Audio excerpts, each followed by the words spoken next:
Good evening. This video is based on CIE 1123 English language paper. This is paper 2, the reading paper. Total marks 50, total time 1 hour 45 minutes. The reading paper is divided into two sections. Section 1, a reading for ideas, and section 2, a reading for meaning. In today's video, I'm going to focus on a reading for ideas section. In this section, total marks 25.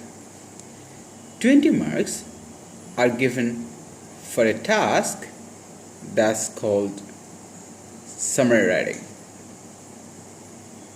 and 5 marks for the short questions based on fact, opinion, or true false. This video is going to focus on the 20 marks, and the task is summary writing.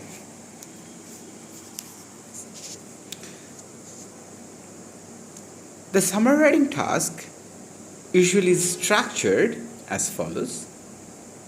The examiner might ask you to show the similarities and differences, cause and effect, advantages and disadvantages, problems and solutions, or actions and consequences. The given passage is a factual passage of about 700 words. Out of 20 marks, the exam paper allocates 15 marks for content points and 5 marks for writing the task.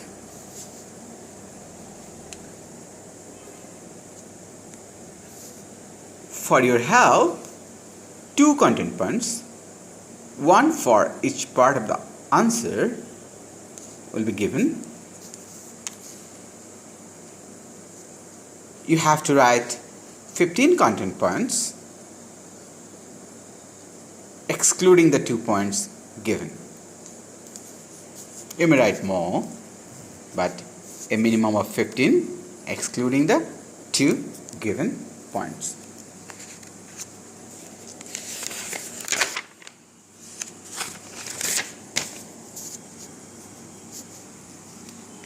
Now, let me give you some general tips which might be helpful.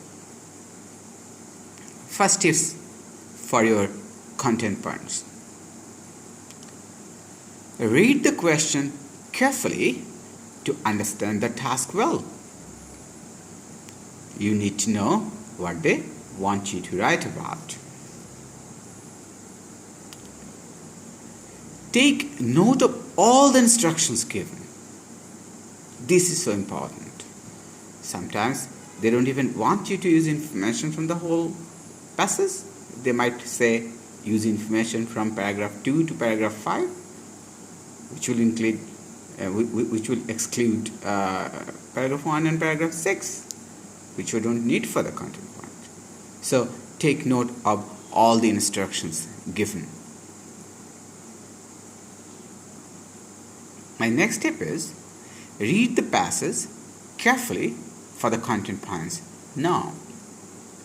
By carefully, I mean go back to your question, find out what it wants. Is it cause and effect of something? And then with the keywords, just go in and find out your points. Next tip is important and helpful.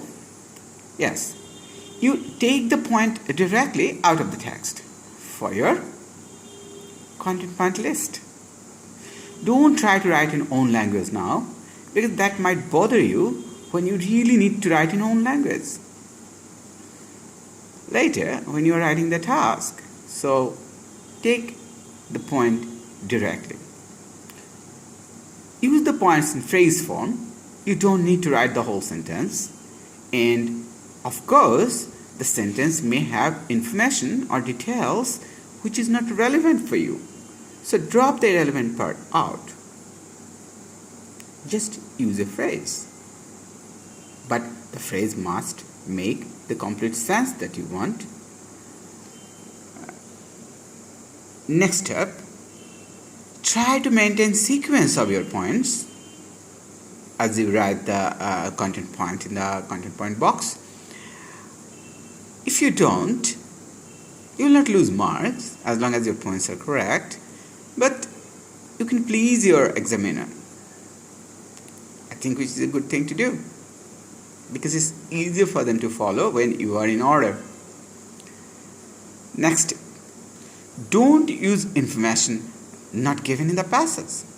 Some good students sometimes are tempted.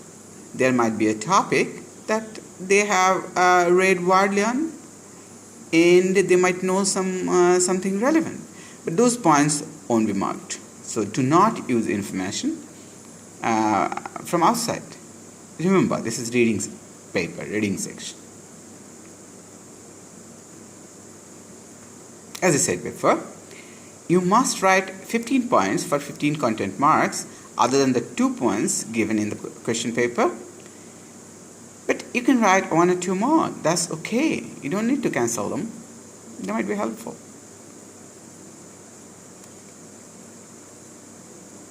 And now revise for the content points. See if you are repetitive or see if you have made a non-point point. Remember, these 15 marks are the easiest marks to score. You need to score all of them.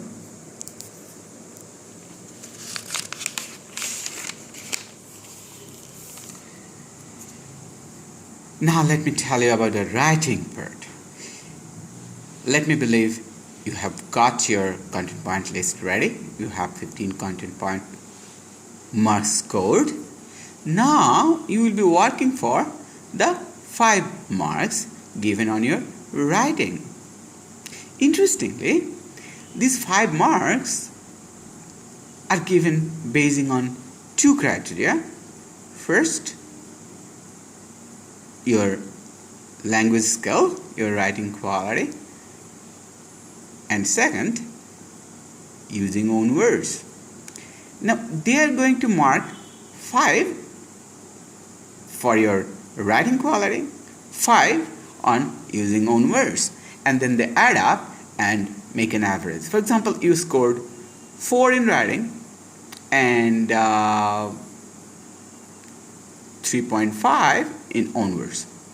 Now your total is 7.5 divided by 2, 3.75. You are lucky, they will round it up and give you 4. Now for writing, remember this task is of 160 words maximum and 10 words will be given for you, the first 10 words. So including those 10 words, you are going to write 160 words maximum. Try to write between 150 and 60 to take the maximum words for your summary. But if you write more, they will be excluded while marking. And as you know, you have the content points ready. So you are going to use your content points in your summary. And you must write in your own words. As you know, half of the marks are on whether you have used your own words. By own words, I mean the keywords and expressions given in the text and as you have copied in your content points have to be replaced by synonyms. This is also important. Your writing will be a piece of formal, continuous writing. So avoid informal words and expressions. And you can write 1 or 2 paragraphs according to your wish or plan. or need. To get good marks in writing, use connectors. There are connectors for cause and effect, showing contrast, showing comparison. I just listed a few here. If you can use them effectively, they might improve your writing mark. Like furthermore, on the other hand, moreover, as a result, therefore, in conclusion, etc. You can just Google English connectors and you will find excellent list.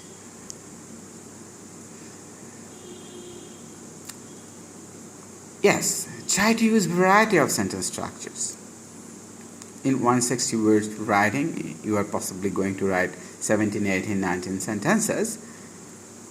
Try to use sentences of different length and different structures. Avoid repeating words. Yes, that's true in any writing. When you are putting in the same idea twice, the second time, don't use the same words. Find a synonym to replace it and show off your vocab. After your writing is done, read to yourself once critically and find if anything can be improved. If you felt reading good, probably the examiner will also feel good. Best of luck. Thank you.